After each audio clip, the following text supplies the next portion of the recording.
of the United States, was shot and killed in Dallas, Texas. And today we're diving headfirst into the world of mystery, conspiracy, and history with none other than the New York Times bestselling author, Rusty McClure. Rusty is the brilliant mind behind Codename Blackjack, a pulse-pounding thriller that takes us on a journey through secret societies, economic terrorism, and even the untold truth behind the assassination of John F. Kennedy. And with his ability to weave historical intrigue with modern-day suspense is unmatched. And we're about to get exclusive behind-the-scenes look at the story, the research, and the real-life events that inspire this incredible novel. So buckle up, because this episode is packed with revelation, twist, and an exploration of one of America's most endearing mysteries. I'm Tony Sweet with Truth Be Told. Please welcome to the Truth Be Told studios for the first time, Rusty McClure. And the crowd goes wild for Rusty. How you doing, Rusty?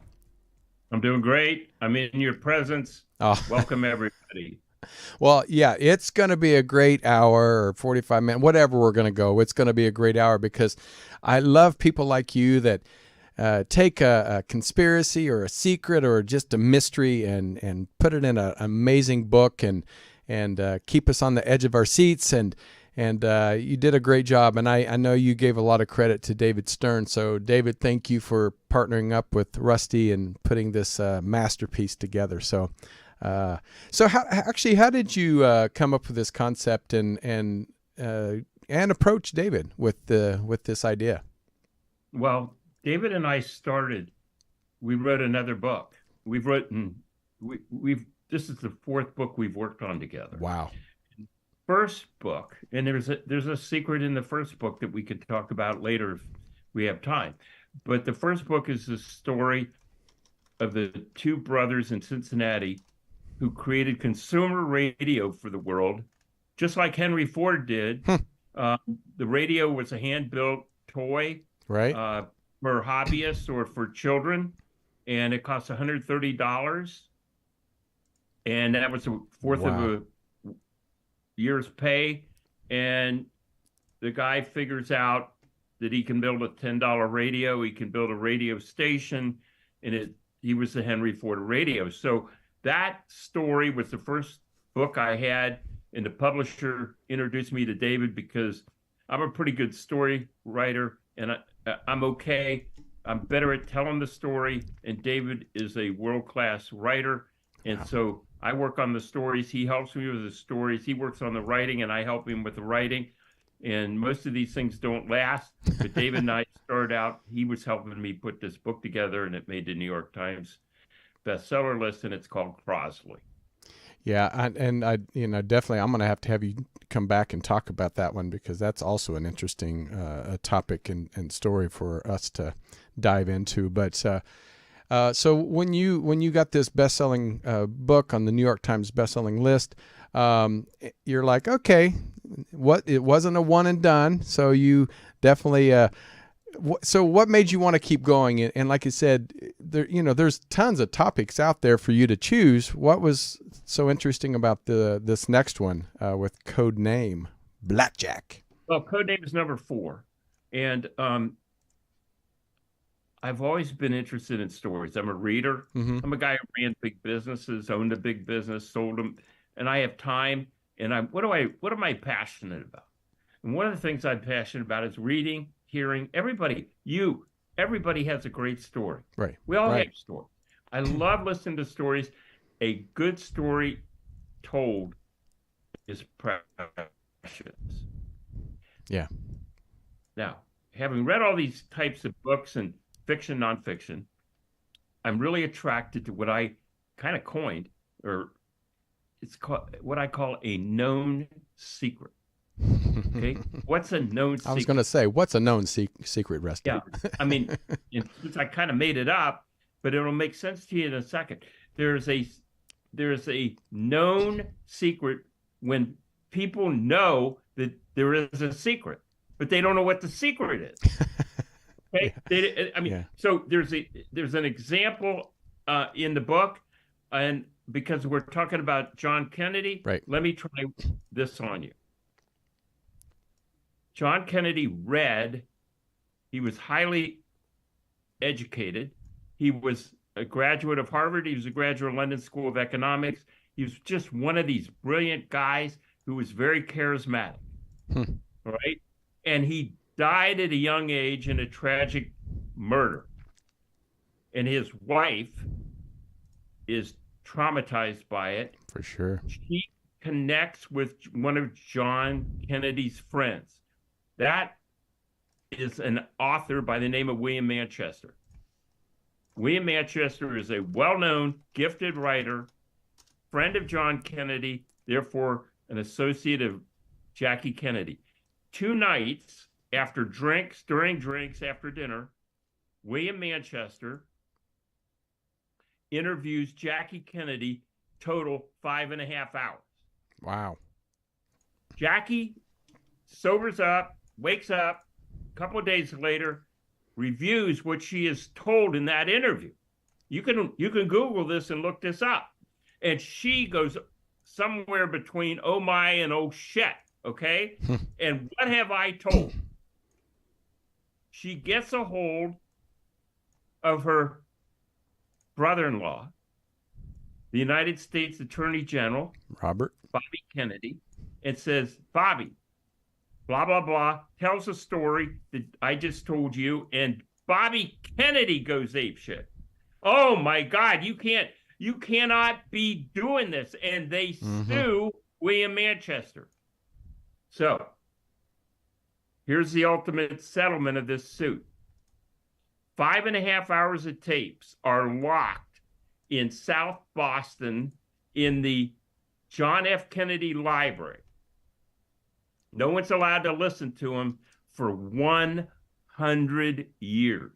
Yeah, if that doesn't make a secret or a mystery, come on. But it's a known secret. But most people, I'm guessing many of the people who are listening now don't know this. They don't know it, but nobody knows what's on those tapes. But here's why it's 100 years. Jackie Kennedy's afraid of what those tapes will do to the lives of her children. She wants the facts that are revealed on those tapes released only after both her children are long deceased. So they're locked. These secrets are locked up, and it's known that they're locked up, at least by me and other people, and you can Google it, you can see it, right. But nobody knows what's on those tapes. Now, William Manchester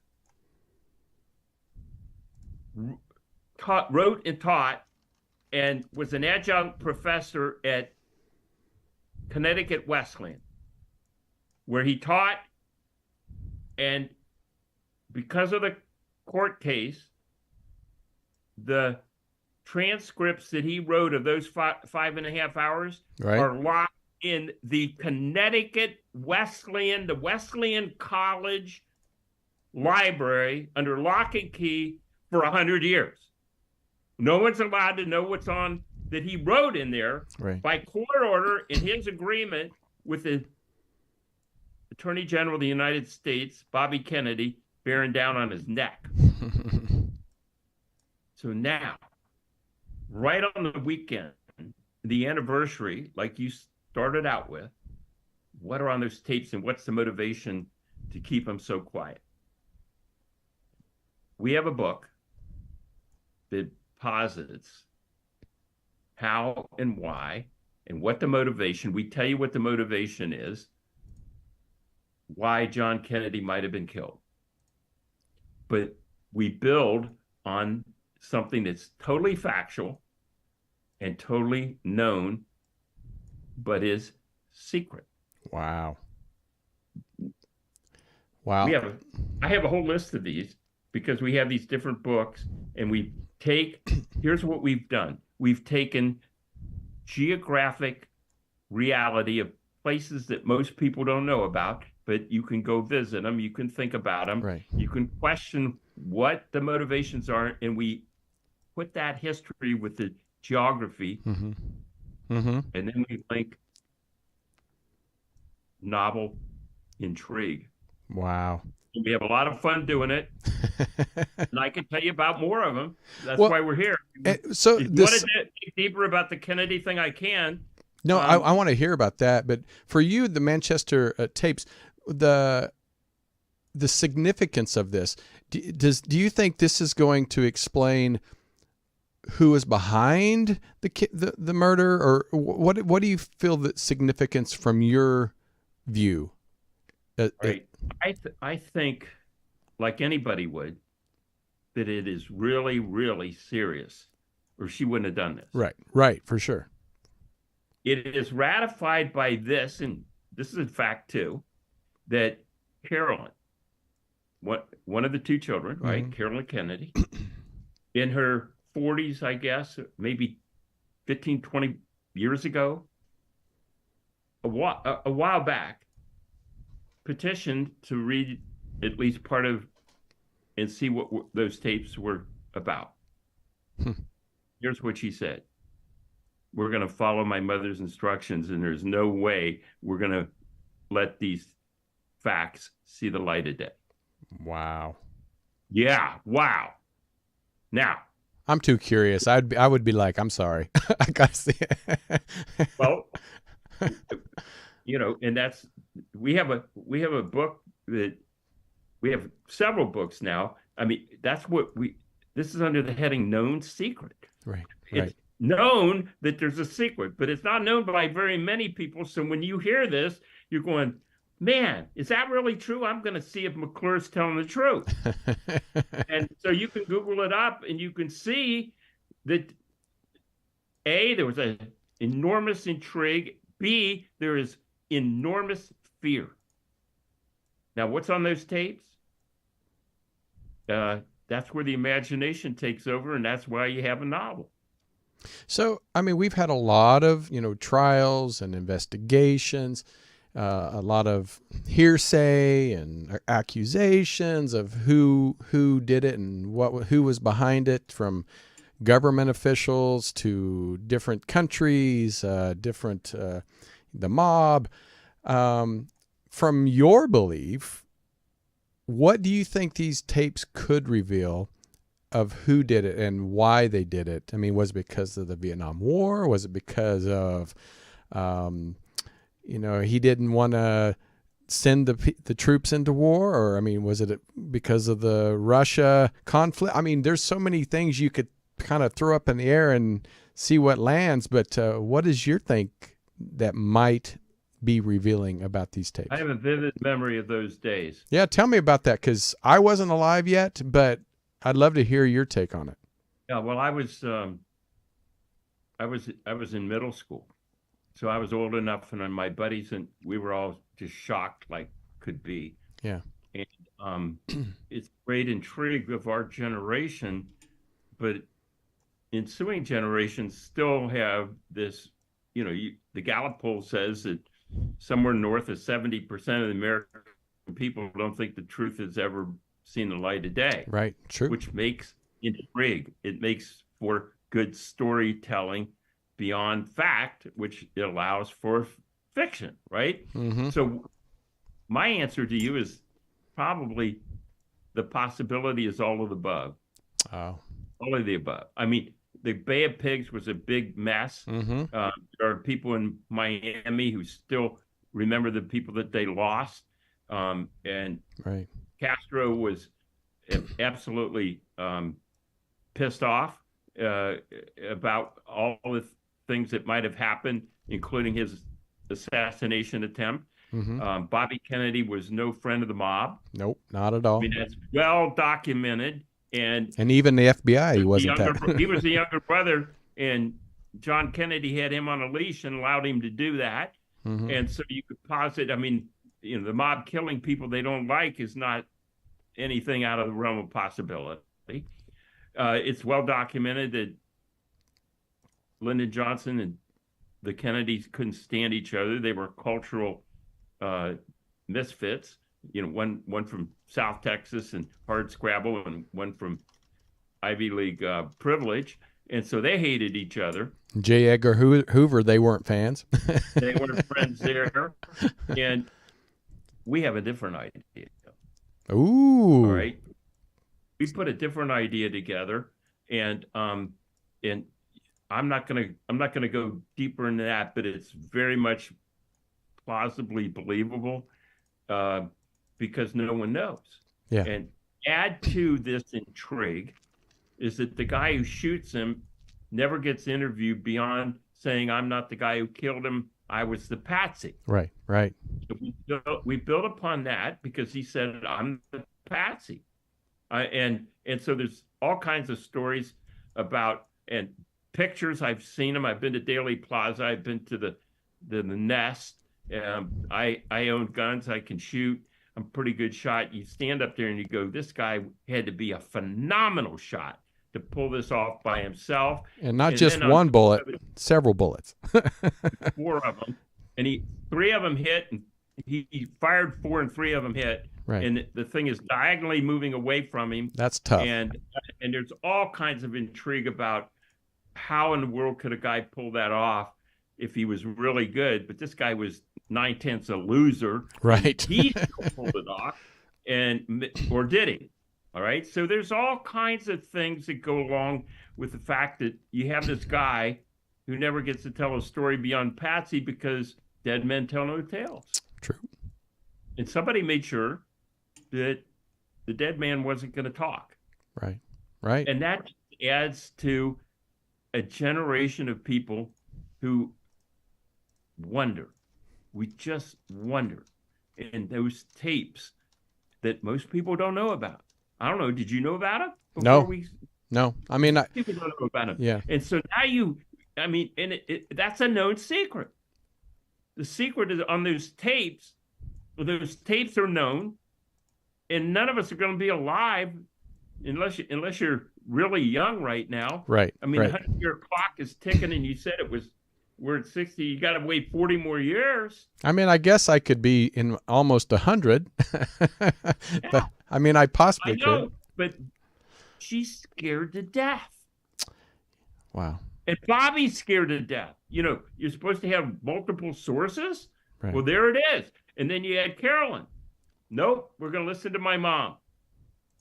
And what about John Jr. then? Well, I was going to ask you about that because you had a unique connection. I'd like to hear about that. Yeah. So John Jr.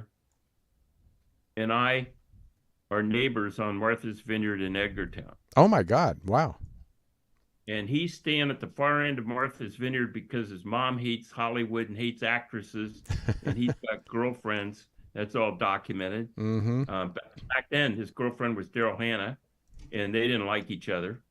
So I get up in the morning, go running. He runs in the evening, and I say hi to him. He runs past my house, and then he dies in his plane off of Martha's Vineyard. He had a rental house, and he had a magazine, and he's trying to figure out what to do with this magazine. And his sister's taking a look at those files. And I'm going to stop right there because you're going to have to read about it because we have an idea what happened before he died and what the landlord found in his rental house on Martha's Vineyard. Oh, we've not heard about that before. Yeah, he had a rental house. He was my neighbor. I had a rental house too. And so he was there. He was there on a regular basis. His mom had a 600-acre estate on the other end of the island, but he wouldn't stay with them and have that strife with his girlfriends, mostly Hollywood. Much of the time, it was Daryl Hannah. So you think his death had something to do with this? No. No. Okay. I think what the landlord found. Now, this is me. I'm going to tell you over and over again. I take things I've known and experienced, read about, know about, and then I weave a what-if fictional part. That's why it's a novel. It's why it's a thriller novel, and that's what David Stern and I work on. So let's talk. I can't give it away for you because then you'd be mad at me when you read it. Right. You'll be like, oh, no, thanks, you spoiled it, Tony. So, well, I want to bring in 2 people, of course, Jack Ruby, who did kill Lee Harvey Oswald, and also Marilyn Monroe, because I've done episodes about Marilyn's death, and I'm curious because there was a big connection with Maryland, with John F. Kennedy and Robert Kennedy, and also the mob. So your take on the tapes and even the assassination, Jack Ruby. Oh, go ahead. Was there any type of connection? Do you feel? This is from you and your research. Do you feel there was any type of connection between her death and JFK's death? I really don't know. I mean, none of us know what's on those tapes, which is why it's so intriguing. I don't know what's on those tapes. I mean, we're going to assume Carolyn knows what's on those tapes and doesn't want anybody else to know until her mom said we could all know if we are we back then, by then. So I'd rather, I think the fact that Jack Ruby was involved in the mob somehow and owed him money, and that's all known. The basic stuff, I don't really want to talk. I'd like to talk about a few more of these known secrets. Please do. Intrigue you with stuff I do know about, and I think I find it fascinating. So I'm gonna try that if you'll let me. Of course, and I love that you call it known secrets. I love it because that is a teaser because a lot of these secrets they're real. Yeah, they're real, and they're known, but they're still secret. It's a contradiction of terms, so to speak, but it's fascinating. So I'll give you a couple more. Yeah, please do. Please do. If you go 30 miles south of Miami, you go to Homestead, Florida. Right. Pretty big area now. But in the 1920s, it had 800 people living there. It was a hard-scrabble place on the edge of the Florida Keys coast that is not friendly to people, and the Florida Everglades. Miami wasn't a big place. It's hot. It's infested. One of the guys who lives there is driving, and he sees what he thinks he knows is a body on the side of the road. And he stops, Homestead, Florida, and he finds out that this 5-foot-tall Latvian immigrant, Edward Leedskalnin, is still alive. He takes him not to the hospital because it's too small of a town, it's too remote. The only doctor in Homestead, Florida, diagnoses Ed Leedskalnin with terminal tuberculosis. The guy takes Ed home to his wife. Oh no! And they clear out the tool shed in the back of their house to create a hospice type environment for Ed to die. The doctor has said he'll be dead in 100 days. 18 months later, Ed is still alive. The doctor's asking him, how did you live through tuberculosis? Right. And he said, I used the powers of magnetricity. Magnetricity. What the hell is that? I was going to say, please explain. Ed, out on the outskirts, beyond the outskirts of Homestead, Florida, buys 10 acres of land for $1 an acre, $10. He starts scraping away the dirt, topsoil, and gets to oolite limestone, which is what we call coral rock. In the next 10 years, Ed will mine that limestone and build a castle. It's still there. All right? That castle has walls 3 and 4 feet thick, 8 and 10 feet high, 14 and 20 feet long, and inside the castle are features, obelisk staircases that are bigger, heavier by a lot than Stonehenge. There they are. Isn't that beautiful, though? Ed lifted those huge pieces of rock and carved them by himself. He's 5 foot tall, weighs 100 pounds. These are taller and bigger than Stonehenge. It took 300 years for tribes of druids to build Stonehenge. He did this in 10 years. Oh, my God. People come to see what he's built. How did you do this? Ed's answer, I used the powers of magnetricity.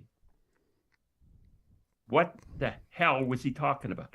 Now, shorten this up. Known secret, 1940, 1952. Ed gets on a bus, rides to Miami, checks himself into Jackson Memorial Hospital, and dies with the secret of how he built that castle. Was there nobody picked up? Early 1950s. Wow. And no one wrote the book, and nobody understood, and people have tried to figure it out. How did he use, what is magnetricity? He wrote a pamphlet on it. I've been on the people who put together Ancient Aliens on the History Channel had never heard of it. Our book came out. I went down there. I'm on Ancient Aliens talking about it. A known secret. What's a known secret? We know that Ed built that castle. We know that he kept that secret and died with it, maybe. We don't know where that secret went, but it's known. People didn't know about it, but you can go visit it. But how did he do it? How did he build it? A known secret. So our book, Cincinnati, we created this idea that before he died, he passed it on. He passed it on, and now that somebody has that secret, and they never. Secret. And so you can go visit it. You can actually read the nonfiction, the first nonfiction, the count of nobody's. It's called Coral Castle. I wrote it with the assistance of Jack Heffernan and Dave Stern helped me edit it, and we've sold 5 printings of it. Wow.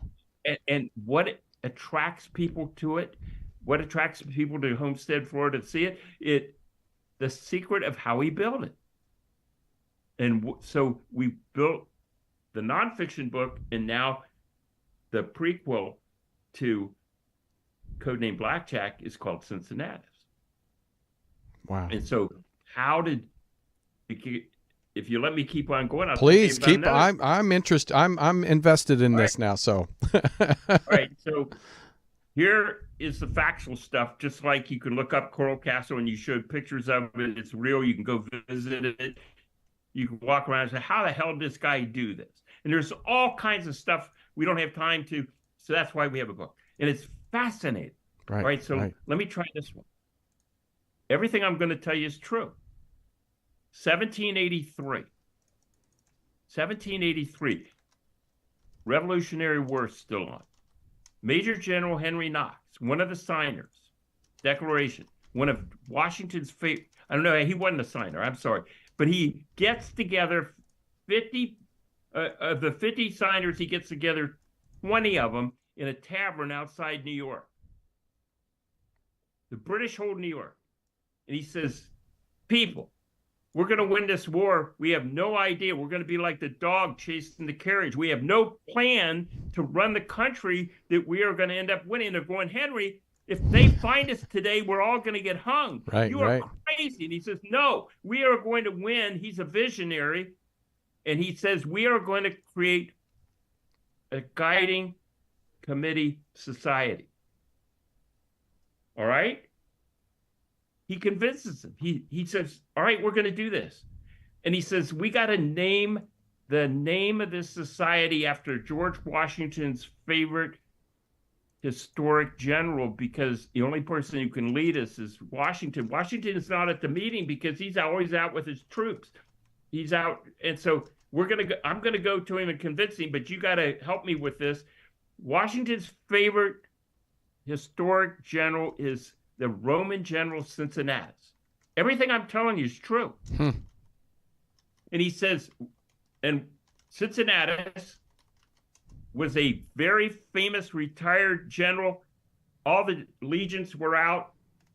Rome comes into a war emergency. The people, the barbarians are going to come behind the lines and take over Rome. And the Senate goes to Cincinnati and says, we need to unretire you. You need to come.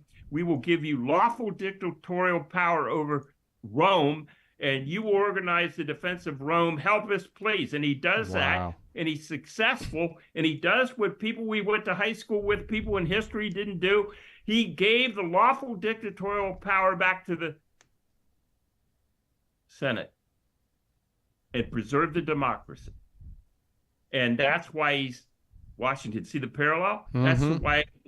And so Henry Knox says we're going to call ourselves the Society of the Cincinnati, because the Latin plural of the U.S., Cincinnati, cactus, cacti, alumnus, alumni. You get the picture, right? I do. And so that society, the Society of the Cincinnati, still exists. And the average person has no idea it exists. The names of the streets in Washington are named after the names of the streets are named after the states. On Massachusetts Avenue in Washington, D.C., in the Embassy District, some of you have been there, you'll see the big statue of Nehru, little guy, huge statue, mm-hmm. right? Right corner across the street is a block-long, 4 or 5-story stone building. It says on the outside, the Society of the Cincinnati, founded 1783, and there's a small statue of George Washington. Wow. And this big almost block-long building houses the Society of the Cincinnati. Most people don't even know it exists. We hear the Masons. And they have a chapter in every one of the colonies. 13 chapters. Savannah, Georgia, has a big building in one of those squares. It's the headquarters of the Georgia Society of the Cincinnati chapter. Outside of Paris, 30 miles west of Paris, is the French Society, founded by Lafayette and his crew of officers who served in the Revolutionary War. Wow. The Society of Cincinnati is the oldest military organization in North America. I did not know that. Beneath the Society of the Cincinnati, and you can look all this up, everything I've told you is true. There's all kinds of interesting facts about these people. You can look this up. Beneath that, we posit fictitious, perhaps, we think it's fictitious, we might have hit on, is a piece of the Society of the Cincinnati that operates as patriots for the American cause. Wow. Wow. And so the Society of the Cincinnati is almost a known secret. And that's why it's called Cincinnatus. The 2 covers of the 2 first books have a almost modern Bond-looking female. Mm-hmm. And it's the same person. She appears to be a Bond girl, but she's not. She's a female Bond. You see the difference? She is our Bond. If you want to use the analogy of Bond, Bourne, all those people are Jack Ryan, they're guys. Right. S.B. Harper is a graduate of Ohio State Law School, and she works in the federal building, Fountain Square, Cincinnati, for the Justice Department, and she is tasked with looking at suspicious activity reports coming out of the field to see if there's money laundering, if there's bank transactions that should be investigated. She's the point person for the decision, do we go forward and investigate this? The field says, we looked at this and we're not sure. Send it in and somebody will look at it. She's that somebody. And the chase is on. What is going on with some of these known secrets and what's happening beneath the surface of these known secrets? Wow. Because it is strange that we always hear about the Freemasons, and other secret societies. But I honestly, and my grandfather was part of the Odd Fellows, and I've had ancestries part of the Freemasons, but I've never heard of the Society of Cincinnati. Most people have never heard of the tapes from Manchester. Most people have never heard of Ed Lee's Gone on the Coral Castle, at least before we before we did the books and before Ancient Aliens had me explain it, and other people started knocking off the books and things. But these things are out there. You want another one? I want one more. Yeah, we have time for one more. And I think, I don't know if I'm correct, but the Coral Castle, I don't know. I remember seeing this years ago. I don't know if it was a Leonard Nimoy. Yes. Didn't he do an episode on that? Yep. That's what I thought, because I was like, I remember B movies. There were a couple of B movies, and Billy Crystal or somebody like that did a song about the lost love. There's so many rich pieces that I'm not talking about. I mean, that's why we have a book. Right. But I mean, Edward Leedskalnin said he built the castle for a long lost love back in Latvia, and I kind of finished the epilogue saying, a dark voice from the cornfield said, "If you build it,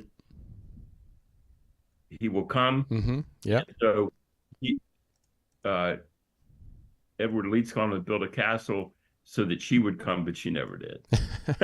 So there's a song about her, and she has a couple of names. There was a real lady who jilted him at the altar, and he bolted for North America and ultimately came to Coral Castle and built a castle for her. That is awesome. So, well, give us one more before we get out of here, because you are a great storyteller, by the way. So, I better launch. You ready for one more? I'm ready. All right, these all are woven into the fabric without me trying to give too much away. There's a lot more in these books, these stories that I don't want to reveal and ruin them for you. Right. So there is a resort in the mountains of West Virginia called the Greenbrier. It has 800 rooms, something like that. And it is a massive resort with several golf courses in a valley. And it was a medicinal spa because the town is called White Sulphur Springs, and people used to drink of the medicinal waters. There it is. Look how big it is, and you can't even see how big it is. I'll tell you a story about that. So it was a hospital in the Civil War. It was a resort between the Civil War and World War I. Then it became a hospital again because it wasn't. It was a medicinal spa because it's not some spa where you go get a facial. You drink these sulfur waters, pre-sulfur drugs, pre-antibiotics that would have saved Ed Leedskalnin. All right. And so in World War II, it's also a hospital. After World War II, it's pretty beat up. It's pretty ancient, and they're going to redo it. And because it's a golf resort, President Eisenhower goes down to play golf, and he sees this new wing that they're going to build in the 50s. All right. And he goes home. Underneath that wing, they build a bunker. They built a bunker for the United States government to survive an atomic war during the Cold War. They were going to take the trains out of, there it is, and it is huge. That is huge. When I say the United States government, I'm talking about the Senate, the House of Representatives, their families, the Supreme Court, the president, all the staff, all the communications are going to be behind blast doors, BLAST doors, anti-radiation, the infrastructure to keep these people alive and to medicate them against an attack, an atomic attack. And that's why Eisenhower went down there to play golf, to get this all set. And they built this big wing over the top of it. Simultaneously, they built this bunker. Nobody knew it existed. I didn't. The Cold War hopefully ended, and technology made it that you get on a train, speed train, you get them all down there. The missiles fly faster than the train, and it becomes obsolete, and now you can take a tour of it. You can go and stay at the Greenbrier, and they will give you a tour. You have to check your cell phones. You can't take any pictures. There are incredible infrastructure you get to see, and there are all these bunk rooms where the people are going to stay, convalesce. Yes. Now, everybody's heard about Enron. Right. And the problems with Enron were that people cooked the books. Krispy Kreme had that problem, and the people were cooking the books and not cooking the donut, right? And so the whole system that we rely on, which is high risk taking capital formation to create the new thing that we all look forward to and live on and make our lives easier, is at risk because these people are screwing up and screwing the investors and the pension and savings accounts, and it's got to stop. So a United States congressman by the name of Michael Oxley from Ohio and an Eastern senator of Connecticut, I believe, by the name of Sarbanes. Sarbanes? He's a Democrat. The Republican is a congressman. The senator is a Democrat. They come together, House and Senate, and Democrat and Republican. Can you imagine this? And they create a very special law called Sarbanes-Oxley. Secret? Well, not really, but who knows about Sarbanes-Oxley? Accountants and lawyers of publicly traded companies, the general public doesn't know about it. And here's what has to happen. A separate set of books has to be housed underneath the jurisdiction of very careful guards to keep anybody from monkeying with the books that are submitted off-site, so that if you say, I run this big company and they just changed the numbers and I really wasn't paying attention, you're going to jail. Wow. 5, 10, 15 years, you're going to jail. Wow. Sarbanes-Oxley. This is serious stuff. So if you take the bunker tour, you are walking past all these housing steel door bunks, family housing, anti-contamination, radiation contamination places.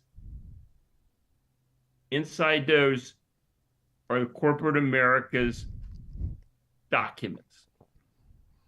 Amazing. Sarbanes-Oxley documents. Secret, yes and no. Very seldom talked about on the tour. I've taken 3 of them. It's not totally a secret, but you can't take pictures of it. And Sarbanes-Oxley is an intriguing fix that what ailed the American capitalistic system. And everything I just told you is true. Now, we say that our Bond-like female investigator goes down there to check on a publicly traded company to see if they are behaving. Oh, wow. Yeah. Right? Yeah. Yeah. And she brushes up against a secret that might have killed John Kennedy. So it all tied in. You'll have to decide. I would say yes. I think you'll agree. I don't want to say much more. I don't want to give it away. But we have 2, and a third one is in the works. We have 2 novels based on what we call known secrets that you can look up, you can find, and you can begin to wonder what connects the dots, or you can let us connect them for you. Well, I love that you are connecting the dots for us. And like I said, many of us that we want to know these unknown secrets and also are known secrets, and also, you know, the Roswells and all these different. That's why I think we're so intrigued, because we know it happened. We just don't know why, where, and who, and all this stuff. So I think that's what keeps us intrigued as human beings. I think we read these books for 2 reasons. One, intrigue it is entertaining. Yeah, for And the sure. second thing is you learn stuff. Like I just taught you today, there's more stuff. You learn stuff that nobody really thought about. I mean, I'll give you one quick example, Jurassic Park. Oh, yeah. Written by a doctor. The book is written by a doctor. And he really introduces the idea and explains cloning at the very beginning. You know, that the mosquito has blood in it and it gets fossilized kind of, but then they get the blood out and it has DNA. We do a lot of that in these books. And you go, wow. And that's the second reason. The third reason is there's twists. And we all like to guess the twist. Yeah. And we get upset if we guess it, and we get upset if it's logical and we didn't guess it. We like that. That's the intrigue and tension. So we've covered all three of those, hopefully. And that's why true crime and conspiracy is always big business, because we are so intrigued and when we get invested in the stories. So, well, Rusty, thank you so much for come on the show. Whoop. Your internet cut out there just for a second. Can you hear me okay? Thank you for having me. Oh, for sure. And please, if the book just came out, Codename Blackjack by Rusty McClure and David Stern. You can get the book on Amazon. You can go to the website. How do you say it? Ternary Publishing.com. Yeah. And Ternary. And what does that mean anyway? Ternary. Right. What is it? Ternary. You know what binary is? Yeah, right? binary. Ternary means three. Oh. Binary is two. There we go. Okay. Yeah. I learned something else again today. My country education. But we try to inform and entertain and make it so it's fun. It helps. I think when I cut out, I said it helps if somebody dies along the way every once in a while. Right. It raises the temperature of the room to have bad guys killing good guys. Yeah. You don't like it, but you kind of want it to happen. I know it is true. That's the human nature, but you're the best, and I appreciate you very much for being on the show. Thank you for having us. Of course. And thank you, everybody, for tuning in. We really appreciate you for joining us every Friday. I mean, come on, guys. We can't explain why we get these amazing guests on the show. And every Friday with me, I've been almost 1,000 episodes and almost 14 years of doing shows, and I get surprised and of new knowledge all the time. I'm doing it for a selfish reason because I love to learn and I love to be entertained, and this is why I love doing what I do. So, but listen to Robert Hensley every Monday for Minuteman Report, Bonnie Burkard doing Truth Be Told Transformation, more of the spiritual and the guru and the meditation side of it, and of course me every Friday right here on Truth Be Told. So until next time, take care of yourselves and each other.